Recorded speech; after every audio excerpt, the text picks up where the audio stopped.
datang beribadah dan kita mau mengucap syukur kepada Tuhan karena kita semua bisa dalam keadaan yang sehat, yang kuat untuk datang dan beribadah. Nah, teman-teman, sebelumnya ayo kita pujikan satu pujian, "Oh Sukacitaku". Mari kita bersukacita dengan berdiri ya, dengan semangat kita mau berseru karena Tuhan Yesus sudah menyelamatkan kita.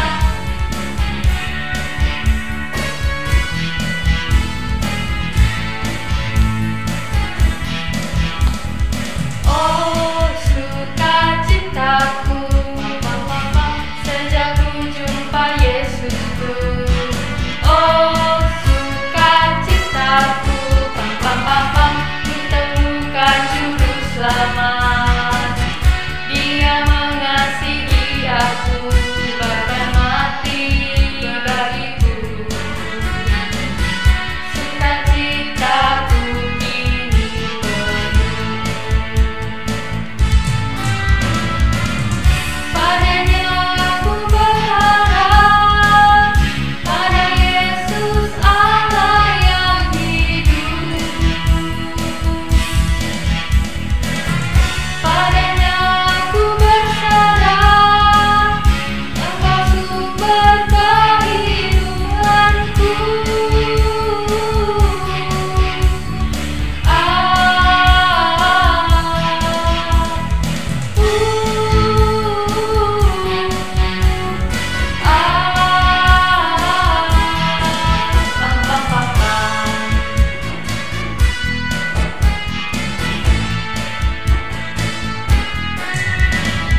Oh sukacitaku, sejak ku jumpa Yesusku. Oh sukacitaku, kutemukan juru selamat. Dia mengasihi aku, bahkan mati bagiku. Sukacitaku kini penuh. Padanya aku berharap, pada Yesus Allah yang hidup. Padanya aku berserah, Engkau sumber kehidupanku.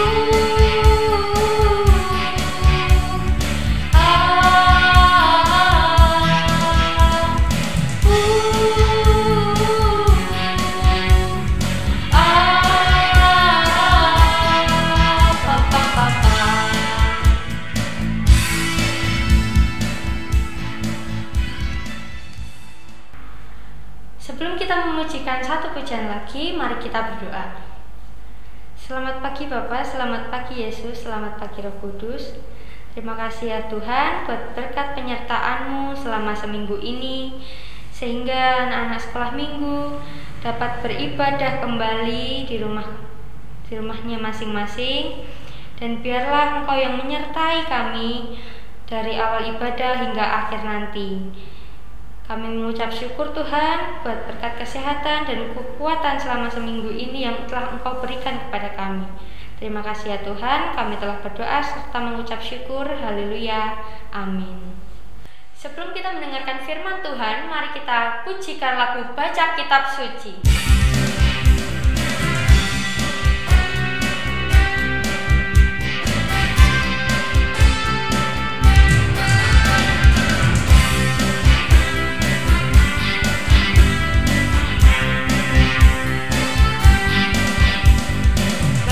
Kitab suci, doa tiap hari, doa tiap hari, doa tiap hari.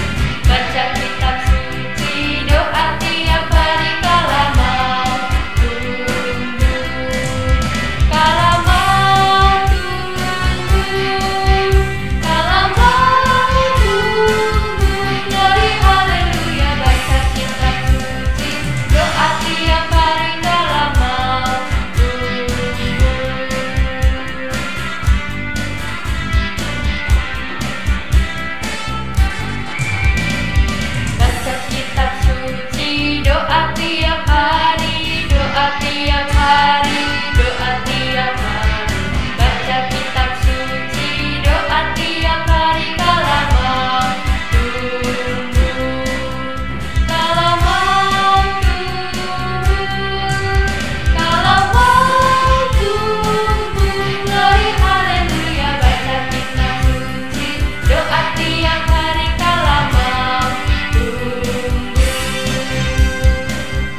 mendengarkan firman Tuhan, ayo kita berdoa lagi untuk menyiapkan hati kita. Selamat pagi Bapak. Kami di sini mau mendengarkan firman yang akan disampaikan. Ya Tuhan, terima kasih atas segala berkat Bapak dan penyertaan Bapak dalam setiap hidup kami. Ya Bapak, kiranya firman yang akan disampaikan nanti dapat kami dengarkan dengan baik dan dapat membimbing kami dalam kehidupan kami. Terima kasih ya Yesus. Hanya dalam nama Tuhan Yesus kami menyerahkan doa kami. Amin. Halo, selamat pagi adik-adik. Apa kabarnya hari ini? Sehat semua? Bagus. Kalau ada ini musim pergantian ya, banyak yang flu. Nah, yang kurang sehat boleh mengikuti sekolah minggu, tetap mengikuti, harus mengikuti sambil dudukan ya, sambil bobokan di kasur boleh, tapi tetap harus menjaga kesehatan, menjaga kebersihan. Oke, senang sekali Bu Tuti ketemu lagi dengan adik-adik semua di rumah. Bu Tuti mau tanya, masih ingat cerita minggu yang lalu? Ayo, apa ceritanya? Masih ingat?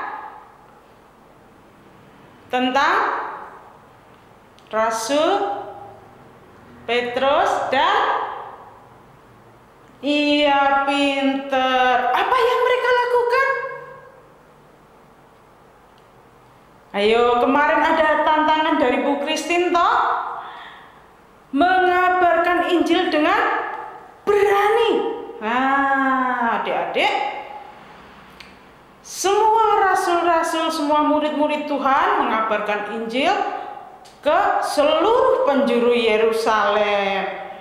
Jadi di Yerusalem semua orang sudah mendengar Injil, ya, banyak sekali yang sudah mendengar Injil.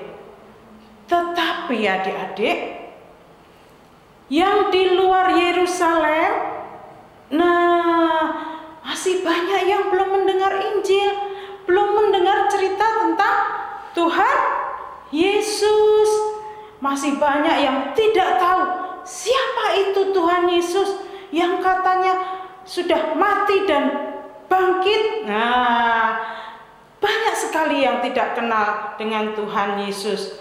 Maka Allah mengutus murid-muridnya untuk memberitakan Injil di luar Yerusalem. Salah satunya adalah Paulus. Nah, Paulus ditemani Silas diutus Tuhan untuk memberitakan Injil di luar Yerusalem, di tempat yang jauh. Suatu hari Paulus sampai ke Filipi. Di Filipi dia bertemu dengan seorang perempuan. Dia membicarakan Tuhan Yesus, dia bercerita tentang Tuhan Yesus. Siapa perempuan itu ya? Perempuan itu bernama Lydia. Siapa adik-adik? Kurang keras coba. Lydia. Siapa perempuan ini ya yang bernama Lydia ini? Dia adalah seorang penjual kain ungu. Kain ungu itu kain yang sangat mahal, ya. Lydia adalah seorang penjual kain ungu. Ketika Lydia mendengar cerita tentang Tuhan Yesus, seorang juru selamat yang bisa menyelamatkan kita semua dari dosa, Lydia sangat senang. Dia sangat gembira mendengar berita sukacita ini. Lalu dia mengundang Paulus dan Silas ke rumahnya agar semua seisi rumahnya juga mendengar cerita tentang Tuhan Yesus, agar seisi rumahnya, keluarganya juga percaya kepada Tuhan Yesus dan diselamatkan. Lalu Paulus datang ke rumah Lydia dan dia bercerita tentang Tuhan Yesus, mengabarkan Injil, ya. Mengabarkan Injil adalah bercerita tentang Tuhan Yesus. Siapa Tuhan Yesus itu? Apa yang dilakukannya? Ya, bahwa Tuhan Yesus adalah Tuhan kita yang menyelamatkan kita dari dosa-dosa kita, dari maut, dari hukuman kekal, ya. Lalu keluarganya Lydia takjub mendengar cerita Paulus. Dia juga menjadi gembira. Wah, iya ya, kita ini semua sudah berdosa, kita sudah melakukan banyak kesalahan. Aku sekarang percaya, aku mau mengikut Yesus, aku mau dibaptis. Lalu Lydia dan keluarganya memberi diri dibaptis sebagai tanda bahwa mereka sudah menerima Tuhan Yesus sebagai juru selamat mereka. Lalu mereka meminta, Pak Paulus, sekarang tinggallah di rumah kami saja, ya, daripada tidak ada tempat tinggal. Selama Pak Paulus berada di Filipi, tinggallah di rumah kami saja. Wah, Lydia baik hati ya adik-adik. Dia mengundang Paulus dan juga Silas untuk tinggal di rumahnya. Suatu hari adik-adik, saat Paulus dan Silas sedang berjalan-jalan, dia jalan-jalan mencari tempat untuk sembahyang, tempat untuk berdoa, karena pada waktu itu adalah hari Sabat. Waktunya untuk berdoa, waktunya untuk beribadah. Di tempat ibadah dia bertemu dengan seorang perempuan lagi, seorang perempuan yang memiliki roh petenung di dalam dirinya. Apa itu roh petenung? Tahu enggak? Ada yang tahu roh petenung? Roh petenung itu adalah roh yang bisa membuat orang yang ditempatinya bisa melihat hal-hal yang terjadi di masa depan maupun di masa lalu, bisa meramal. Nah, tapi itu roh jahat, ya. Nah, adik-adik, perempuan ini berteriak-teriak, orang-orang ini adalah hamba Allah. Tapi dia membuat Paulus dan Silas tidak tahan. Dia teriak-teriak, orang-orang ini adalah hamba Allah. Orang ini adalah hamba Allah. Diulang-ulang ya adik-adik. Saking sudah ditahan-tahan, akhirnya Paulus berkata pada perempuan itu, "Hei kau, keluarlah dari tubuh perempuan ini." Wah, apa yang terjadi adik-adik?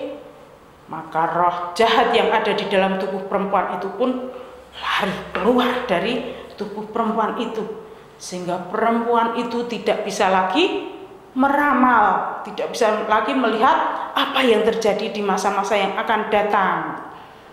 Nah, tetapi ternyata adik-adik, perempuan ini adalah seorang hamba, seorang pembantu. Tuan-tuannya selama ini memanfaatkan perempuan ini untuk mencari uang. Dia disuruh meramal, kamu meramal nasibnya itu. Nah, nanti tuannya yang dapat uang. Setelah roh petenung ini pergi dari perempuan itu, dia tidak dapat uang karena tidak bisa meramal lagi. Maka marah tuan-tuannya ini. Wah, ini gara-gara laki-laki itu, dua orang laki-laki itu sudah mengacaukan kita semua. Ayo kita bawa, kita hadapkan kepada penguasa kota karena dia mengacau. Ya, adik-adik, lalu Paulus digeret-geret, dibawa dengan paksa ke penguasa kota. Di sana Paulus dituduh, ini orang ini sudah mengacaukan kota. Dia sudah membuat kota kacau. Ya, mengacaukan kota sama membuat kota kacau sama ya adik-adik. Lalu penguasa ini tidak mau mendengar penjelasan Paulus. Dia menyuruh kepala penjara, "Hei kepala penjara, sini, bawa dua orang ini ke penjara." Ya adik-adik, Paulus dan Silas didorong-dorong, dipukul, disakiti karena tuduhan dua orang yang tuan ya, dari perempuan yang menjadi petenung tadi. Dia disakiti, didera sampai luka-luka tubuhnya.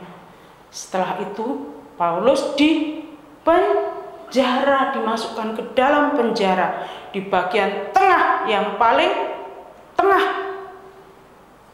Kakinya adik-adik, kakinya dibelenggu. Dibelenggu itu ditumpuki kayu supaya tidak bisa lari. Jadi Paulus dan Silas sudah badannya sakit, dia dibelenggu, tidak bisa gerak, tidak bisa kemana-mana. Apakah Paulus sedih adik-adik? Kalau kita mesti adik-adik mesti udah nangis, badanku sakit, mama aku tidak bisa gerak, mungkin sudah gitu ya. Tapi Paulus tidak sedih.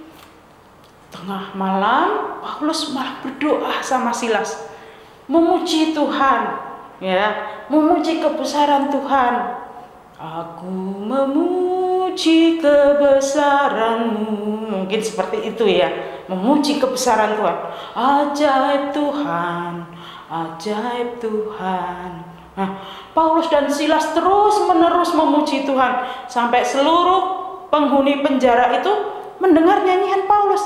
Apa yang dinyanyikan orang itu aneh ya. Sudah badannya sakit, sudah dibelenggu kakinya, kok masih menyanyi? Apa yang dinyanyikannya? Nah, mendengarkan, aku memuji kebesaran-Mu, Juru Selamat penebusku. Mungkin seperti itu nyanyinya Paulus, memuji bahwa Tuhan Yesus adalah Juru Selamat penebus hidup kita semua. Nah, tiba-tiba datanglah gempa goyang-goyang. Wah, ini ada apa ini? Ada goyang-goyang. Wah, ada gempa bumi yang sangat besar. Goyang-goyang semua. Pintu-pintu penjara semua terbuka.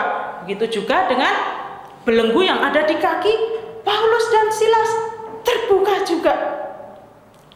Mereka bisa lari, ya adik-adik. Pintunya sudah terbuka, belenggunya terbuka, berarti harusnya bisa lari. Lari enggak adik-adik kira-kira? Enggak. Paulus dan Silas dan seluruh penghuni penjara enggak lari. Maka ketika kepala penjara ketakutan, waduh, ini tawananku pasti sudah lari semua, ini pintunya terbuka semua. Aduh, aku pasti nanti dihukum mati sama tuanku ini. Hei, tenang, tenang, kata Paulus. Kami tidak lari, kami semua yang ada di penjara ini, kami tidak lari, kami masih ada di sini. Wah, senang sekali ya kepala penjara. Ternyata mereka tidak lari. Kepala penjara saking senangnya mereka, dia berlutut, dia ndelok sarah. Tuhanku, Tuhan, apa yang harus aku lakukan supaya aku selamat? Kepala penjara ini menyadari bahwa Paulus bukan orang sembarangan, karena meskipun ada kesempatan untuk lari, dia nggak lari, ya. Dia punya keberanian yang sangat besar. Maka dia mohon, Tuhan, tolonglah Tuhan, apa yang harus aku lakukan supaya aku selamat? Wah, ini kesempatan Paulus. Paulus menceritakan tentang Tuhan Yesus. Jika engkau ingin selamat, maka engkau harus menerima Tuhan Yesus sebagai Juru Selamat. Seperti adik-adik semua menerima Tuhan Yesus sebagai Juru Selamat, ya. Wah, baik Tuhan, aku akan menerima Tuhan Yesus sebagai Juru Selamat. Memangnya siapa ini Tuhan Yesus? Nah, begini saja Tuhan, aku mengundang Tuhan dan teman Tuhan untuk ke rumahku bercerita tentang Tuhan Yesus. Lalu kepala penjara ini membawa Paulus dan Silas ke rumahnya. Meskipun sudah malam adik-adik, keluarga kepala penjara ini belum tidur karena tadi ada gempa, mereka takut. Setelah kepala penjara pulang membawa 2 orang tamu, Paulus dan Silas dijamu, ya. Dijamu itu apa? Disugati makanan, ya. Luka-lukanya dibersihkan. Waduh, ini Tuhan ini membawa kabar gembira buat kita semua. Lalu keluarga kepala penjara ini mendengarkan Paulus bercerita tentang Tuhan Yesus. Tuhan Yesus itu guru yang hebat. Dia juru selamat kita. Dia bisa membangkitkan orang mati. Dia bisa menyembuhkan orang sakit. Dia bisa mengusir roh jahat. Wah, ini pasti benar. Karena kemarin beritanya, nah ini kepala penjara kan ingat beritanya, Paulus ini saja yang adalah muridnya Tuhan Yesus, ya, tidak ketemu langsung sama Tuhan Yesus saja, dengan iman bisa mengusir roh jahat. Apalagi Tuhan Yesus sendiri yang adalah gurunya, pasti lebih jagoan, lebih jempolan. Wah, ini kepala penjara menjadi semakin yakin dan percaya kepada Tuhan Yesus. Begitupun dengan seluruh keluarganya. Semua menjadi percaya. Seperti adik-adik semua, kita harus selalu percaya kepada Tuhan Yesus. Maka sebagai ucapan terima kasih, kepala penjara ini membebaskan Paulus dan Silas. Paulus dan Silas bisa bebas kembali memberitakan Injil kepada semua orang di Filipi. Paulus dan Silas memuji Tuhan karena pertolongan Tuhan, maka Paulus dan Silas bisa kembali memberitakan Injil. Nah, adik-adik, siapa di antara adik-adik yang sudah pernah memberitakan Injil? Pinter. Memberitakan Injil bisa melalui kehidupan kita sehari-hari. Seperti adik misalnya, adik-adik di rumah bercerita tentang Tuhan Yesus, kebaikan Tuhan Yesus pada teman-teman adik-adik, baik teman main, teman sekolah, atau siapa saja yang dijumpai. Misalnya ada mbah-mbah, mbah, nah, ada mbah-mbah yang minta-minta, tak kasih mbah, ini karena Tuhan Yesus sudah lebih dulu baik sama saya menyalurkan kebaikan Tuhan Yesus pada mbah, ini tak kasih. Nek mbahnya tanya, Tuhan Yesus ki sopo? Nah, Tuhan Yesus itu juru selamat loh mbah. Nanti mbah diselamatkan masuk surga, tidak masuk neraka kalau percaya sama Tuhan Yesus. Nah, bisa bercerita begitu. Atau kalau adik-adik sekolah, nah, ada teman yang membutuhkan sesuatu, bisa menolong. Tapi ini masih libur ya, besok kalau masuk, nah misalnya besok kalau masuk, ada teman tidak kuat jajan, aku tidak diberi sangu sama mama papaku, aku ada, ini Tuhan Yesus melalui orang tuaku memberkati pekerjaan orang tuaku, aku diberi uang buat jajan, bisa buat kita berdua loh. Nah, orang akan melihat, ternyata anaknya ini yang disebut anaknya Tuhan, orang Kristen ini kok baik hati ya. Nah, adik-adik bisa menjelaskan karena Tuhan Yesus terlebih dahulu baik hati sama saya. Apa kebaikan hati Tuhan Yesus? Dia mengorbankan dirinya untuk menyelamatkan kita semua. Jadi kita harus percaya untuk selamat dari dosa kita. Masuk ayat hafalan. Cepat. Kisah Rasul 16 ayat 31b. Diulangi lagi. Kisah para Rasul 16 ayat 31b. Percayalah kepada Tuhan Yesus Kristus dan engkau akan selamat, engkau dan seisi rumahmu. Diulang sekali lagi. Kisah para Rasul 16 ayat 31b. Percayalah kepada Tuhan Yesus Kristus dan engkau akan selamat, engkau dan seisi rumahmu. Nah, ingat tadi ceritanya adik-adik, berapa keluarga yang diselamatkan tadi? 2, pintar. Keluarga siapa? Lydia dan keluarganya. Satu lagi, kepala penjara dan keluarganya. Mereka menjadi keluarga Tuhan, menjadi keluarga yang percaya kepada Tuhan Yesus karena penginjilan yang dilakukan oleh siapa? Pinter, Paulus dan Silas. Nah, cerita kita pada hari ini bisa adik-adik baca, yang sudah bisa baca ya, di dalam Kisah Para Rasul 16 ayat 16 sampai 30.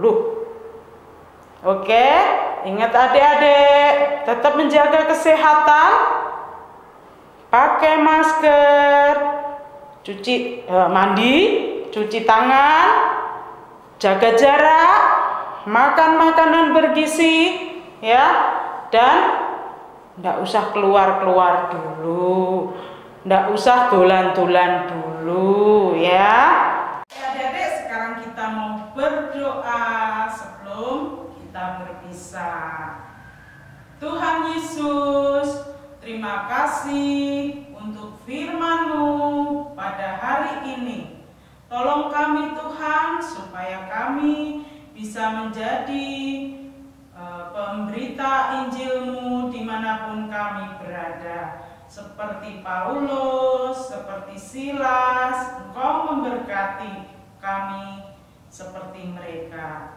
Tolong juga supaya keluarga kami bisa menjadi seperti keluarga Lydia dan keluarga kepala penjara yang percaya akan Engkau sehingga boleh diselamatkan. Terima kasih Tuhan Yesus. Amin. Oke, sampai jumpa adik-adik.